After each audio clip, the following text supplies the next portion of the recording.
Good afternoon. Thank you for attending today's Gilead Sciences update on proposed Tubulis, Ouro and Arcellx acquisitions call. My name is Tamia, and I will be your moderator for today's call. All lines will be muted during the presentation portion of the call, with an opportunity for questions and answers at the end. If you would like to ask a question, please press star followed by 1 on your telephone keypad. I would now like to pass the conference over to your host, Jackie Ross, SVP, Treasurer, and Head of Investor Relations. Thank you, Tania. Good afternoon, everyone, and welcome to today's call to discuss this morning's announcement of Gilead's definitive agreement to acquire Tubulis, in addition to other recently announced transactions with Arcellx and Ouro. The press release, in addition to the presentation slides from today's call, are available on the Investors section of our website at gilead.com. The speakers on today's call will be our Chairman and Chief Executive Officer, Daniel O'Day, our Chief Medical Officer, Dietmar Berger, the Executive Vice President of Kite, Cindy Perettie, and our Chief Financial Officer, Andrew Dickinson. After that, we'll open the call to Q&A, where the team will be joined by Joanna Mercier, our Chief Commercial and Corporate Affairs Officer. Before we get started, let me remind you that we will be making forward-looking statements. Please refer to slide 2 regarding the risks and uncertainties relating to forward-looking statements that could cause actual results to differ materially. With that, I'll turn the call over to Dan. Thank you, Jackie, and good afternoon, everyone. We're really excited to connect with you following this morning's announcement regarding our definitive agreement to acquire Tubulis. We believe that Tubulis' lead program could be transformative for ovarian cancer patients, and combined with all our existing internal programs and the recent announcements with both Arcellx and Ouro, the quality of Gilead's pipeline has never been stronger. Even prior to these announcements, 2026 was already an exciting moment in Gilead's history. Building on our recent consistent track record of commercial, clinical, and financial execution, Gilead's portfolio is the most robust and diverse ever. In 2026 alone, we expect 5 phase 3 updates across virology, oncology, and inflammation, highlighting the productivity of our clinical pipeline. Our pipeline is also driving up to 10 ongoing and potential new launches through 2027 across our 3 therapeutic areas of focus. This reflects the success of the strategy that has been shaping Gilead over the last 6 years. Combined with strong commercial execution and no major LOEs until 2036, we believe that this sets us up for a period of sustained and robust growth, establishing Gilead as one of the top growth companies in our sector. From this position of strength, we are mindful of the opportunity for thoughtful business development to ensure that Gilead enters the 2030s with an even more differentiated portfolio that is expected to contribute additional top and bottom line growth and scale our patient impact. Given the strength of our existing pipeline and our commitment to financial discipline, the bar for acquisitions is higher than ever before. We've been disciplined and patient and have passed on dozens of deals that didn't meet our high bar.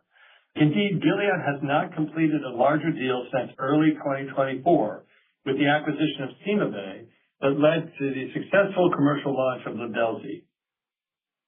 The proposed acquisitions of Tubulis, Ouro, and Arcellx are driven by and consistent with our strategic priorities. Each builds on or extends capabilities and patient impact in one or more of our 3 therapeutic areas of focus. Each offers unique and sizable commercial opportunities that potentially extend the longevity and growth of Gilead's pipeline while also contributing to our financial goals. Each meets the high bar we set for the quality of science, potential to address unmet needs, and expected contribution to Gilead's growth ambitions. And as a group, these acquisitions bring potential best-in-disease and first-in-class blockbusters, in addition to broader research and development platforms. The fact that 3 acquisitions are expected to close in the second quarter does not reflect any change in the confidence we have in our existing clinical pipeline, nor any change in our philosophy regarding M&A. Rather, it simply reflects the fact that 3 companies met our high bar in quick succession.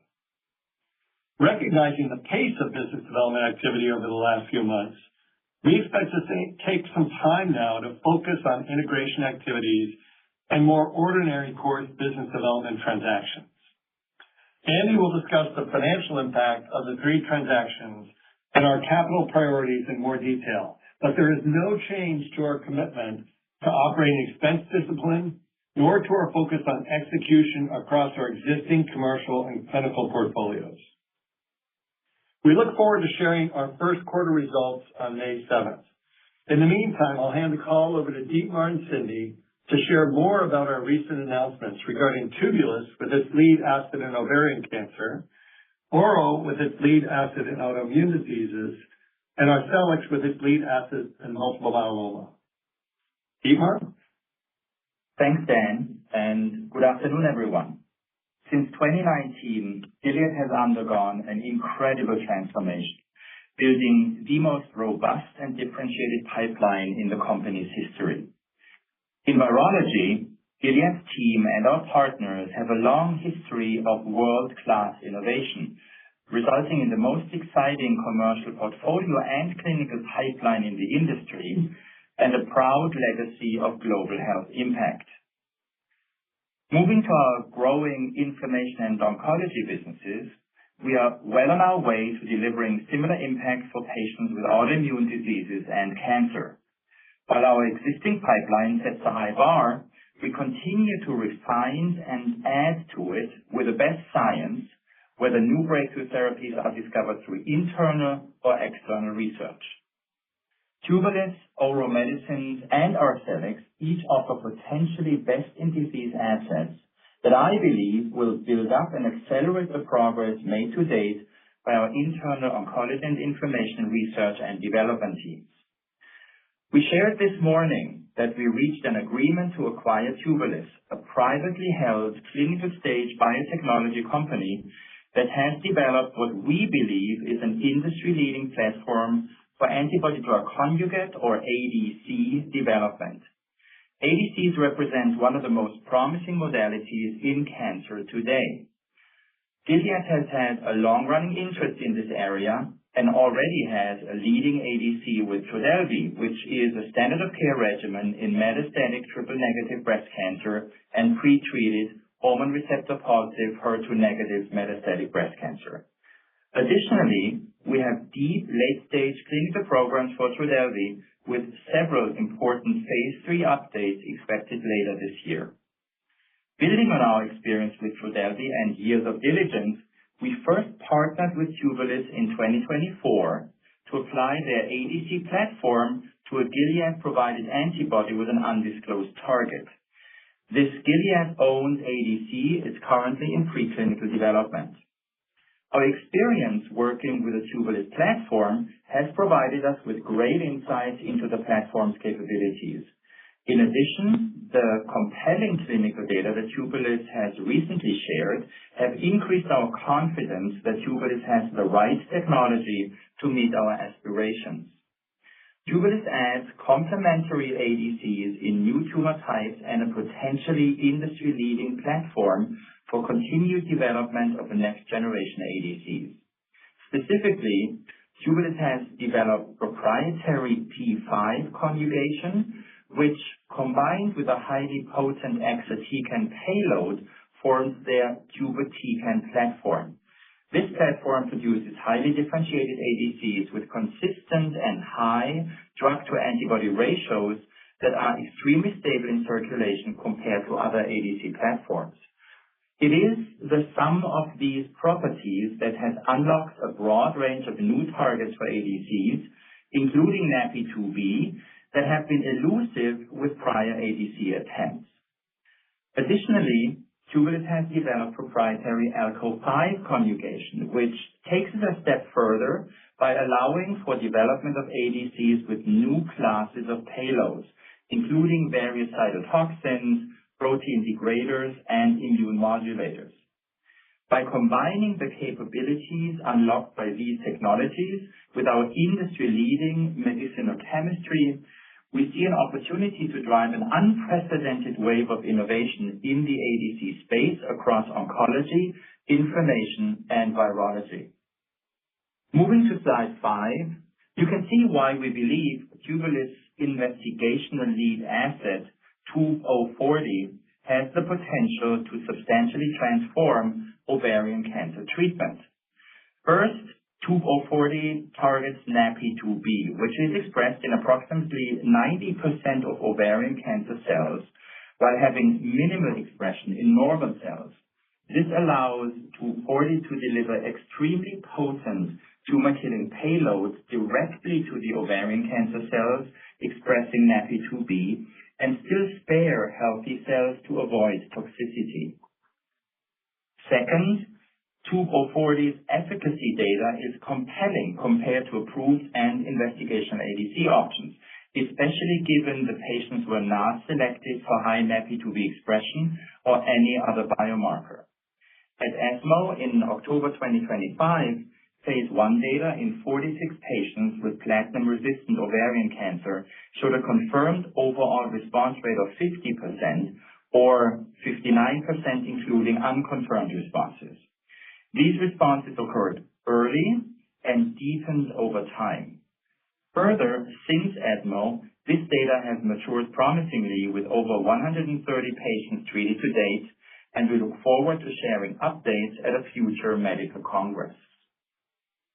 Third, TUB-040 showed potential for clear safety and tolerability differentiation versus other approved or investigational ADCs in ovarian cancer patients. In the Phase 1 data, TUB-040 showed potentially lower rates of grade 3+ treatment-emergent adverse events and no discontinuations due to adverse events. Additionally, there were no clinically relevant bleeding, pneumonitis, ocular toxicity, stomatitis, or neuropathy observed. TUB-040 has already advanced to the Phase 2 portion of its trial in platinum-resistant ovarian cancer patients and is expected to enter registrational Phase 3 studies for this population in 2027. Overall, we are very excited by the potential of TUB-040 in this difficult-to-treat cancer. Now, moving to slide 6, we are equally excited by our recent definitive agreement to acquire Ouro Medicines, a privately held biotechnology company with a portfolio of potential best-in-class and first-in-class T-cell engager therapies under evaluation for certain autoimmune conditions. We are delighted to be partnering with Galapagos on this transaction, where the efficient use of capital and shared investment and expertise add value to both Gilead and Galapagos. Ouro Medicines' lead asset, OM336, or gamgertamig, is a clinical-stage BCMA CD3 bispecific T-cell engager with potentially superior potency and lower CRS than other BCMA T-cell engagers. In addition, OM336 is administered subcutaneously and has shown clinical proof of concept in approximately 60 patients across immune-mediated diseases. OM336 is in ongoing development for multiple orphan autoimmune indications with high unmet need, including autoimmune hemolytic anemia, immune thrombocytopenia, pemphigus vulgaris, pemphigus foliaceus, and idiopathic inflammatory myopathies. These indications potentially accelerate Gilead's expansion in inflammation with potential Phase 3 registrational trials starting as early as 2027. Beyond its initial indications, OM336 could have development potential in more than 20 immune-mediated diseases that are driven by pathogenic B and plasma cells, such as myasthenia gravis, rheumatoid arthritis, Sjögren's disease, and systemic lupus erythematosus, just to name a few. OM336 reflects a compelling approach to achieving deep and sustained reduction in B and plasma cells. Anito-cel, a BCMA-directed CAR-T, reflects a complementary approach. Together, OM336 and anito-cel, or potentially also other CAR constructs, could enable a paradigm shift in the treatment of autoimmune diseases from chronic symptom control to potentially durable immune reset. And with that, I'll hand the call over to Cindy to highlight further Gilead and Kite's strategy in this rapidly developing and transformative field of medicine. Thank you, Deepar, and good afternoon, everyone. Moving to Arcellx on slide 7, the acquisition follows more than 3 years of our highly productive collaboration on anito-cel, a transformative and potentially best-in-disease asset in BCMA cell therapy. Strategically, the acquisition allows us to maximize the long-term blockbuster potential of anito-cel, notably in earlier line settings. We're excited by this opportunity to unlock the over $20 billion CAR-T multiple myeloma market and believe that anito-cel's potential here is underappreciated. We are now less than 9 months away from our FDA PDUFA date in fourth-line plus multiple myeloma, and our preparations for the potential launch are well underway. We also have an ongoing pivotal trial in the second-line plus population. In addition, we are preparing for the clinical program in the newly diagnosed setting, where there's an even more sizable population of patients that could benefit.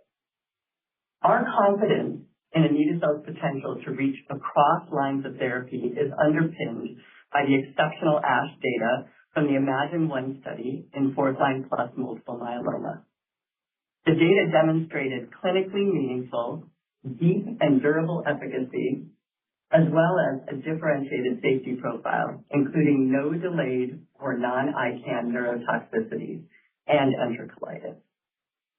Importantly, anito-cel complements our portfolio and leverages our end-to-end expertise in cell therapy. In addition to our commercial footprint and our network of authorized treatment centers, we believe that our track record of manufacturing reliably has yet to be matched in the industry. This positions us well to scale rapidly as needed at launch. Bringing the development of anito-cel fully in-house also enables streamlined decision-making. This allows us to rapidly explore emerging opportunities such as smoldering multiple myeloma and community studies. Beyond anito-cel, the acquisition of Arcellx earlier stage clinical programs, in addition to differentiated and scalable technology platforms built on the proprietary D-domain binders. These binders have the potential to expand our pipeline and research efforts to next-generation autologous CAR-Ts, in vivo CAR-Ts, as well as T-cell engagers over time. Following the acquisition, we will capture the full economics of anito-cel sales by eliminating cost-sharing and royalties, as well as up to $1.5 billion in anticipated regulatory and development milestone payments. Combining our Arcellx and Ouro acquisitions with our internal programs, I'm more excited than ever about the potential of CAR-T and T-cell engagers to deliver therapeutic innovation and potentially immune reset. With that, I'm going to turn it over to Andy. Thank you, Cindy, and good afternoon, everyone. Before we get to your questions, I wanted to touch on the P&L impact of these transactions on slide 8. With these acquisitions, we continue to evolve our clinical and preclinical programs with the company's long-term growth firmly in mind. At the same time, we remain committed to operating expense discipline to ensure that we are appropriately balancing shorter-term goals, including upcoming product launches, with longer-term goals, including the progression of earlier-stage clinical assets that are also fundamental to Gilead's sustainability and continued growth. The acquisitions of Tubulis, Ouro, and Arcellx are all currently expected to close in the second quarter, and we will update our full year 2026 guidance in due course. In the meantime, and excluding transaction-related IPR&D, I can share that we do not expect a significant increase in operating expenses in 2026. This reflects the careful prioritization of operational spend consistent with our track record over the last several years, in addition to the shared development expenses with Galapagos and the existing collaboration agreement with Arcellx. With regards to R&D specifically, we expect a modest and manageable dollar increase compared to our start of the year guidance for 2026, and expect R&D as a percentage of total revenue to be less than 20% for the full year. As noted previously, and excluding the IPR&D impact of the transaction, we expect the Arcellx acquisition to be modestly dilutive to non-GAAP EPS in 2026 and 2027 and accretive thereafter. Given the significantly smaller scale of the Ouro and Tubulis transactions, the additional operating expenses are expected to be manageable and within our broader research and development budget, which is relatively constant even as phase 3 programs roll on and new programs progress into the portfolio. Moving to slide 9, and in terms of funding the acquisitions of Arcellx and Ouro, we are using cash and adding liquidity to our balance sheet through a short-term $5 billion loan that we expect to repay before the end of 2026. Additionally, we expect to issue senior unsecured notes to fund the acquisition of Tubulis in the second quarter of 2026, after which our total long-term debt is expected to be approximately $24 billion, or flat with our long-term debt level at the end of 2025. As we look forward, and considering the pace of our activity in the first 4 months of 2026, our business development focus in the near term will be closing and ensuring the successful integration of these programs with a commitment to maintaining strong clinical momentum. At the same time, we will continue to pursue ordinary course business development transactions. It's less likely that we will pursue more sizable M&A this year, although we will always leave the door open to consider strategic acquisitions if a compelling opportunity emerges. With that, I'll invite the operator to begin the Q&A. Thank you. We will now begin the question and answer session. If you would like to ask a question, please press star followed by 1 on your telephone keypad. If for any reason at all you would like to remove that question, please press star followed by 2. Again, to ask a question, please press star 1. The first question comes from Tyler Van Buren with TD Cowen. You may proceed. Hey guys, congratulations on the recently announced string of transactions, which are very exciting. I'm going to ask about Tubulis since that's the most recent. So is it fair to assume that the clear majority of the 3.15 upfront valuation comes from Tube 40 in ovarian, or is lung included? And specifically, what have you seen in the ovarian data since ESMO to increase your confidence in its best-in-class potential, with a particular focus on durability? And would love to hear anything you have to say about what we should expect at ASCO as well. Hey Tyler, it's Andy. Maybe I'll start and then hand it over to Dietmar for the second part of your question. In terms of the opportunity, we are excited by the fact that Tubulis is more than just the lead asset. There's a number of additional assets, and then there's the very strong platform that you heard us talk about in the prepared remarks. In terms of the upfront valuation, it is supported by the ovarian cancer indications alone. So, there's a significant opportunity not only in the PROC, but also in other forms of ovarian cancer and earlier lines that we're excited about. So the deal value represents the entirety of the transaction and the platform, but the opportunity in ovarian cancer alone is really significant. Do you want to talk about the clinical data, Dietmar? Yeah, of course. So thanks for the question.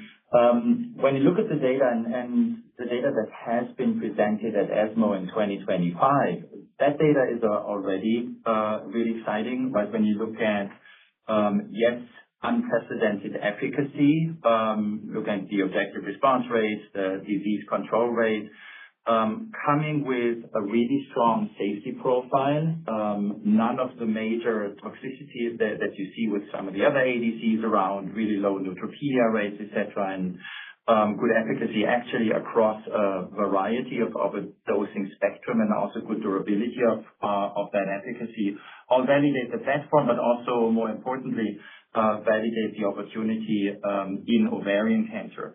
What we've seen, obviously, is further maturation of that data in these 130 patients that we spoke about. We cannot share details on that data at this point in time, but let's say these data, we also see those as encouraging and further validating the data that have been seen before. And yes, absolutely, you will see more data during the year in upcoming medical conferences. Thank you. As a quick reminder, in the interest of time, we ask that you please limit yourself to one question so we can get to as many analysts as possible during today's call. The next question comes from Geoff Meacham with Citi. You may proceed. Hey, guys. Congrats on these deals, and thanks for taking the question. I had one on Arcellx. I know obviously you guys have been a partner here for quite a while. Maybe just curious what the tipping point was to ultimately consolidate all the economics. Did you see something in the emerging clinical data set? Was it just confidence in the differentiation as you look to opportunities in newly diagnosed or first or second line? And wanted to get maybe your perspective of where we are from an FDA perspective about, more rapidly looking at things like MRD negativity as an approvable endpoint in earlier stages of myeloma. Thanks so much, guys. Yeah, terrific. Thanks, Jeff. I'm going to start, Dan, and I'll certainly turn it over to Cindy. But just to frame this, obviously Arcellx is a company and an opportunity that we have full knowledge about. And really what's important here is I think when we look at anito-cel, we see a transformative and potentially best-in-disease asset in BCMA cell therapy with an opportunity that's underappreciated by the street. In particular, I would say to your questions about why and why now, I think the opportunity to really accelerate and achieve the full potential of anito-cel across the populations in multiple myeloma.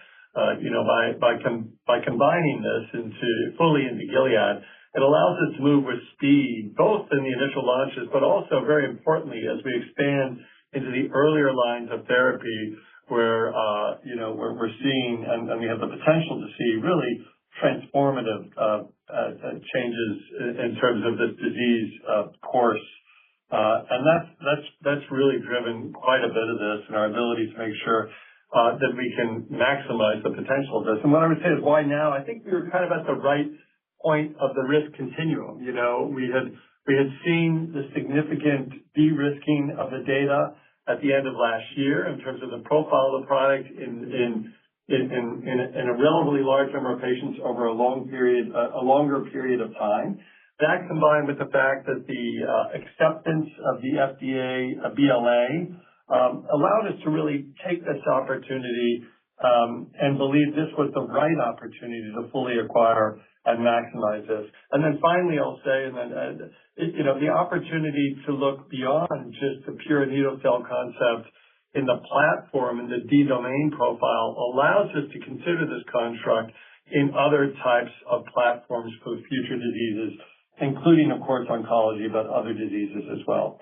With that, I'll have Cindy give a greater granularity on a couple of these things. Yeah, no, I think you highlighted the points that are important as to why now. And of course, our launch plays into that as well. And we wanted to have ample time for preparation in addition to what Dan has shared. You saw the data at ASH. It's incredibly compelling. And we think that this has significant commercial opportunity that may be underrepresented today, particularly in the early lines. I think the second piece I would talk about is you've asked about the second line study and our filing. Starting with our filing, we continue to have good dialogue with the FDA, and none of the questions that we're receiving today are what we would consider surprising. So the filing is going really well. We also are in the process of completing this quarter the enrollment in Imagine 3, and we're excited as that continues to progress and read out in the 2027 timeframe.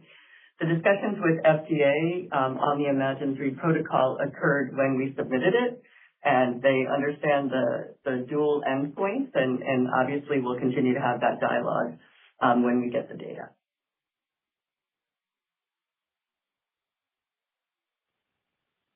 Thank you. The next question comes from Michael Yee with UBS. You may proceed. Hey guys, thanks for the question. Congrats on the transactions.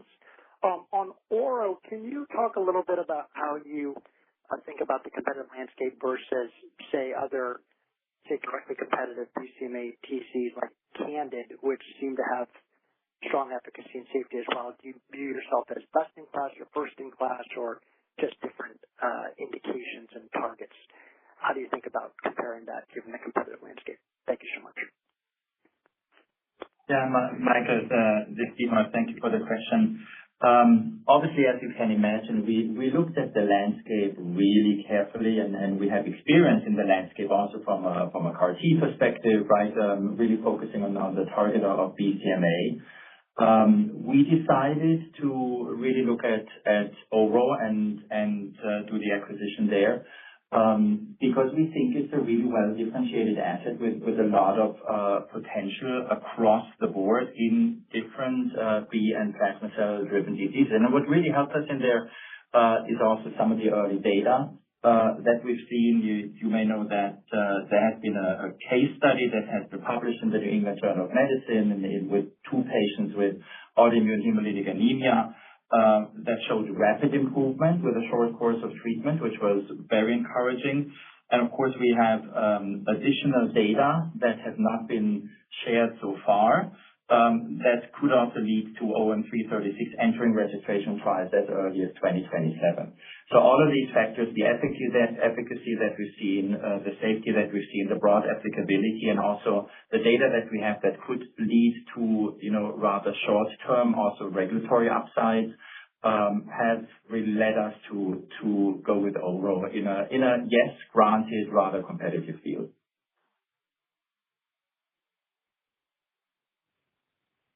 Thank you. The next question comes from Salveen Richter with Goldman Sachs. You may proceed. Good afternoon. Thanks for taking my question. You highlighted in the press release that Tubulis' next-generation ADC technologies, combined with your capabilities, could unlock new classes of payloads and drive ADC innovation across additional categories, including I&I and virology. Could you just speak to that and also talk to how this platform compares to industry leaders like AstraZeneca or emerging players such as Immuno? Thank you. Yeah, thank you, Salveen, for the question.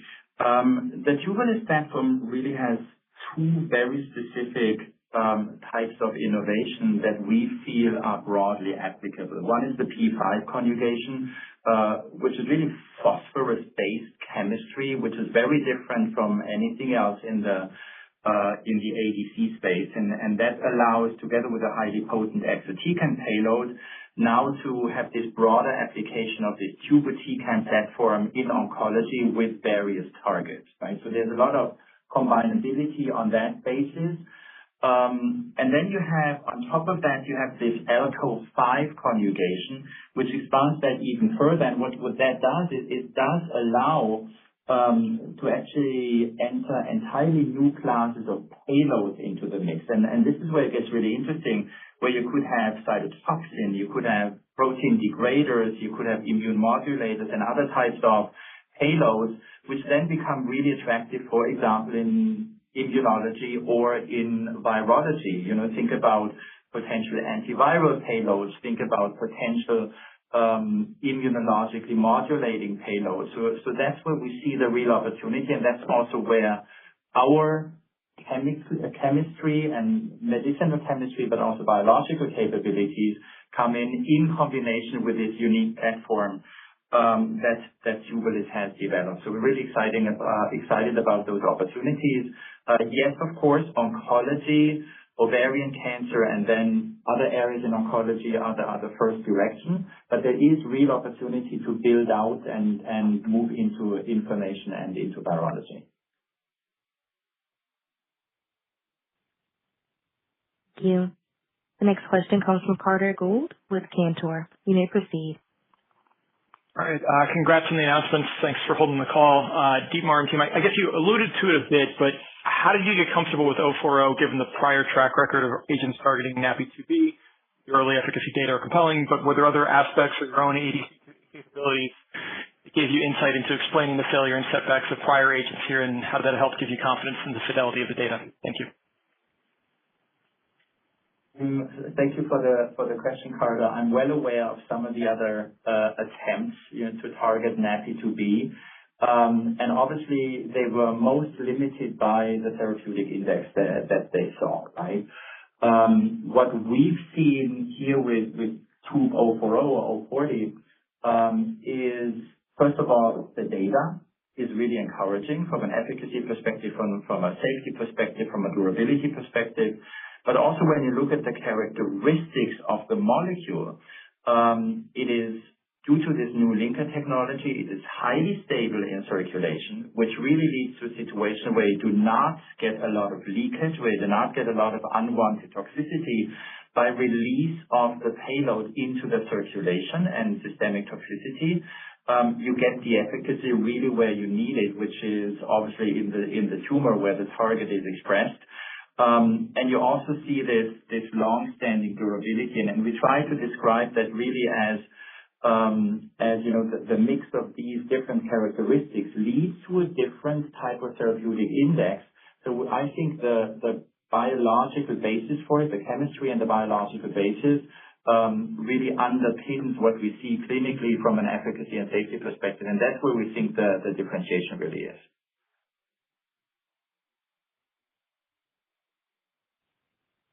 Thank you.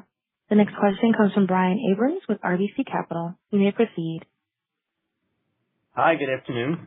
Thanks for taking my question, and congrats on all the deal activity. Back on Ouro, I was wondering if you could talk about what are the key additional data that you're looking for here to drive what indications to prioritize for the initial pivotals, and when and how might you look to explore some of those broader indications that you mentioned? Is there an optimal population or safety bar to generally think about? Thanks. Yeah, thanks for the question. There are ongoing studies, and obviously I'm speaking here about also the collaboration with Galapagos, and we will do that together with a partner. When you think about addressing B cells and plasma cells with a BCMA-targeted molecules, you're thinking largely autoantibody-driven disease, right? And that's what we're looking for. Obviously, more information from the ongoing studies on efficacy, on safety, also on durability of the effect, the question of what do you need to do to get to a real immune reset, for example, do you need to retreat? So all of those are ongoing questions that we're currently exploring. How can we strategize, between the ongoing CAR T portfolio that we have and the overall opportunity with the T cell engagers? How I'm thinking about this, there are some immediate, and we've spoken about that, there are some immediate indications that are heavily driven by autoantibodies and literally by the plasma and B cell component. That's the autoimmune hemolytic anemia. We have seen some early data published in the New England Journal of Medicine, but also ITP, also pemphigus vulgaris, foliaceus, etc., the indications that we've mentioned. And then going into further and larger indications like SLE, like rheumatoid arthritis, that are also driven obviously by B cells, by autoantibodies. That's again where we need to see further data. Where actually some of those data are currently generated, and we're really looking forward to share those with you, and then to share a broader update on the overall strategy for the molecule and the overall strategy that we have in addressing B cell driven disease through deep B cell depletion.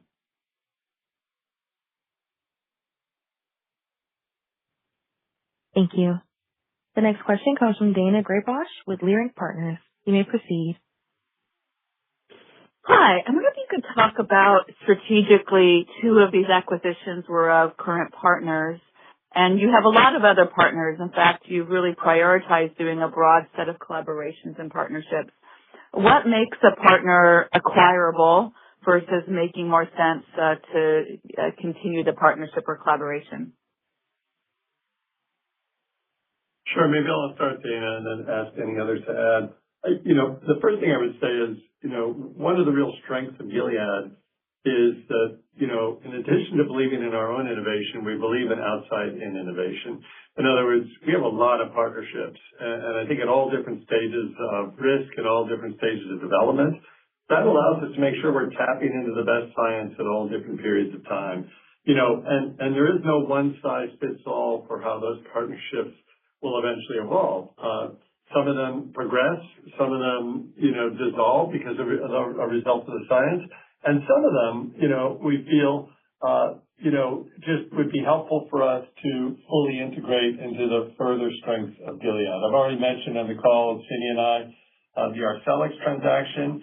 I think the Tubulis one is just another really nice example of having our scientists get to really appreciate the benefit that each other brings. I mean, the opportunity to have complementary skill sets on a scientific level is another rationale for why we felt that by combining the two companies, we get the best of both worlds. We get, as Dietmar said, on the Tubulis side, our really strong chemistry and biology in different therapeutic areas combined with really the unique chemistry and capabilities of Tubulis as it relates to the specific attributes that Dietmar mentioned in both the linker and payload capabilities. So, I think it really depends. I would say that this does not mean that every partner that we have ends up with an acquisition that is not the right size and there is no one size fits all. But where we think the synergies combined can bring a bigger impact for patients or accelerate that type of development, I think that's where we'll lean into the opportunity. Thank you. The next question comes from James Shin with Deutsche Bank. You may proceed. Hi, thank you for the question. I'm going to keep Dietmar busy for a bit. Dietmar, have you thought about applying Tubulis' P5 and Alco5 tech to improve Trodelvy's stability, or are there any plans to rebuild the Trop2 from the ground up with Tubulis? And then as it relates to TUB-40, ovarian is very competitive. Any thoughts on including Elahere as a comparator and stratified by FR alpha levels in subsequent ovarian trials? Thank you. James, thank you for the questions. In thinking about the capabilities that we have with Tubulis and that we're now newly applying to different areas, I look at this as like several tiers of activity, right? The first tier really being with TUB-040, we have a very promising molecule that we do want to move forward as quickly as possible, right? That's one of our priorities, and we want to do that obviously with the team that's there, but also with our team and apply those capabilities also on a global scale, right? Then you've got an earlier portfolio that's coming out of Tubulis. We haven't spoken about TUB-030, right? The 5T4 targeting ADC, and then there's actually a slew of additional ADCs that they have in development that we will also focus on how can we maximize those and how can we really build on that capability. And then I think the world is actually wide open, right? We can look at a variety of targets and we will evaluate a variety of targets. And obviously Trop2 is an important target. We haven't taken any decisions about which targets to work on. But I think with those capabilities and those technologies, we have the possibility to address, really a large spectrum of really important targets, and Trop2 could be one of them. Thinking about, would you include specific competitors? We will inform you about our clinical plans as those evolve. Please keep in mind that folate receptor alpha doesn't show the same expression level in ovarian cancer as NaPi2b does, right? So just thinking clinically, when you have a highly expressed target where you basically don't need a biomarker, you don't necessarily want to compare to a target that's expressed only in part of the population, right? So in principle, we will of course very, very carefully choose the clinical plan. We will inform you about it as it emerges. But we think there's a key opportunity for TUB-040, just also based on the fact, besides efficacy and tolerability, just based on the fact that we do not expect to run a biomarker-driven program here. The activity that has been seen is in an unselected population, and we think that's the right approach to the ovarian cancer population. Thank you. The next question comes from Evan Seigerman with BMO Capital. You may proceed. Hi all, thank you so much for taking my question. One for Cindy. So with whole ownership of anito-cel, how do you think you'll be able to accelerate the launch of the asset once approved? Do you see a meaningful kind of streamlining in these efforts once you have that fully in-house? Thank you. Thank you, Evan, for your question. I think there's a couple aspects of it that are going to be really important as it relates to the launch. The first is if you think about our field-facing personnel, we'll have one team focused on that launch. And what we've seen with some of the other constructs in this space, when you have two teams going to market, it can create sometimes confusion with the HCPs and who they follow up with. So we really think having one field-facing team will make a huge difference. It also allows us to target both academic centers as well as community as one. So in some cases, getting referrals. In other cases, we may be able to unlock the community, as we've shared before, because of the safety profile and tremendous efficacy that we see with anito-cel. So in our go-to-market strategy, we're very excited to be a single company who is well established in the space, going to market and leveraging our current infrastructure. The piece that we're also excited about is around the development and how we expand rapidly and have single decision-making in-house and be able to move into new areas as we suggested, like our newly diagnosed studies coming forward, the smoldering population, and then being able to leverage a lot of the great science coming out of Arcellx with their D-domain binders more broadly in next-generation autologous therapies as well as our in vivo therapies, and now within our T-cell engager platforms. Thank you. The next question comes from Akash Tewari with Jefferies. You may proceed. Hey, this is Amy on for Akash. Congrats on all the recent transactions. So what's interesting to us about the Tubulis deal, and you've also emphasized it several times on this call, is that you're getting a fairly combinable asset. So BioNTech's ovarian cancer data suggests an improved response rate with their TROP2 ADC and PD-L1 VEGF combo. How should we think about your combination strategy from here? Can we anticipate Gilead entering the PD-1 VEGF space at some point? And finally, how are you thinking about ADC combinations with the Tubulis platform? Thank you, Amy, for those questions. I mean, obviously, we are not commenting on, really in detail right now what is the clinical development plan for 2040. You're absolutely right. One area that really attracted us is the tolerability of 2040, which then translates into what we expect to be good combinability. And that combinability obviously can play out in different ways. Most importantly is combinability with current standard of care, right? And that then gives us a possibility to potentially also move into earlier lines of therapy and out of the platinum resistant into more of a platinum sensitive space. And then beyond that, beyond combinations with standard of care, of course, we will aim to combine with the most promising agents that are out there and that can play a role to further lead to benefit in the ovarian cancer patient population. PD-1 VEGF is one opportunity. These are active principles, obviously, in ovarian cancer. Another ADC could be another opportunity. ADC combinations is an interesting question in that, again, you need to look at therapeutic index and a tolerability. And that's, of course, what we're trying to bring to ovarian cancer patients is really efficacy benefit at, good tolerability. And that's what we need to see, is that possible in the ADC plus ADC space. If it is, we think 2040 with the safety profile and the efficacy could be an ideal combination partner in that space as well. Thank you. The next question comes from Louise Chen with Scotiabank. You may proceed. Hi, thanks for taking my question and congratulations on all the deals.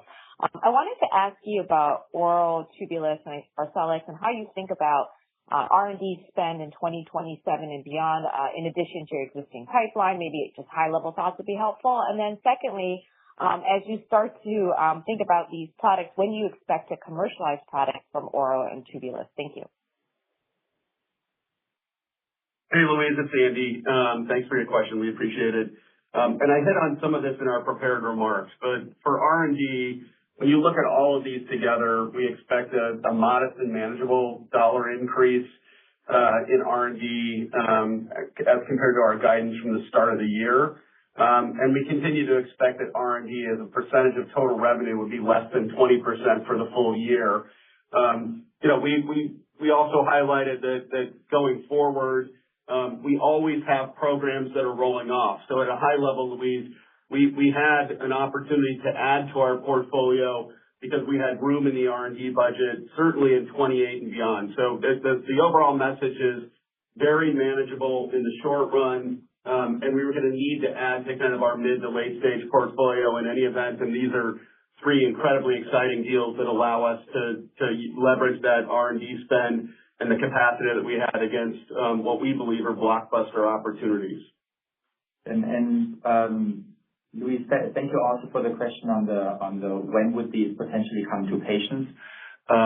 Of course, for all of these three, we are trying to bring these to patients as quickly as possible, and we will use the fastest, both clinical and registrational pathways possible to do that. As discussed during our prepared remarks, for both Tubulis and Ouro, we expect to enter registrational studies in 2027, which then we haven't commented on what kind of launch that would lead to, but we'll try to bring these to patients as quickly as possible. That's a high priority for us. Thank you. The next question comes from Gregory Renza with Truist Securities. You may proceed.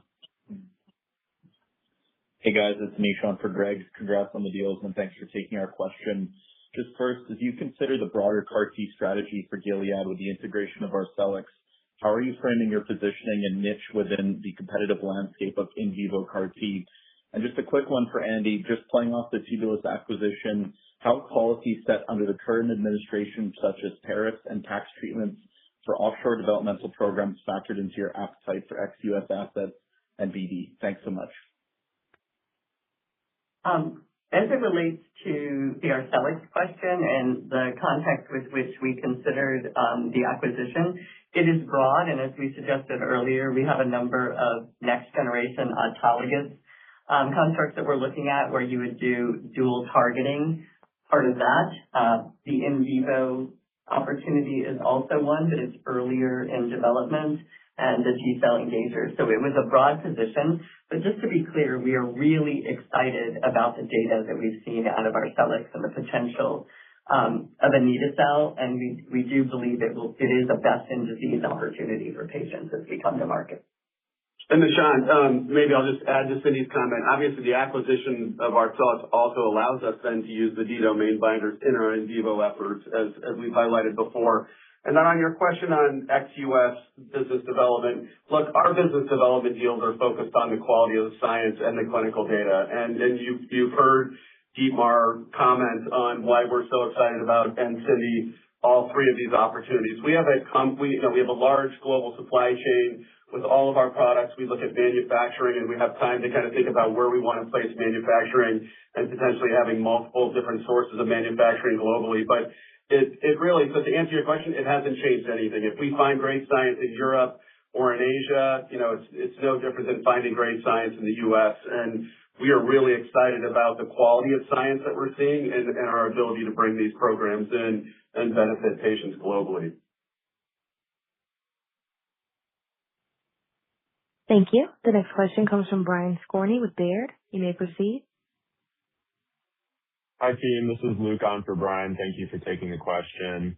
On Tubulis and 040 in particular, given the impressive therapeutic index thus far, do you think there's headroom on the dose response curve to go even higher, or are you fairly comfortable with the current range?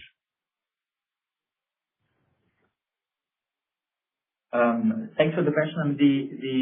When you look at the data that was presented at ESMO, the efficacy across the dose range studied was actually really convincing, right? And we'll need to see as we move forward, how can we further optimize that? We have tested higher doses, or Tubulis has tested higher doses as well. So we'll absolutely optimize the dose, both in monotherapy as well as in combination. so that we can bring the best benefit risk to patients. Thank you. The final question comes from,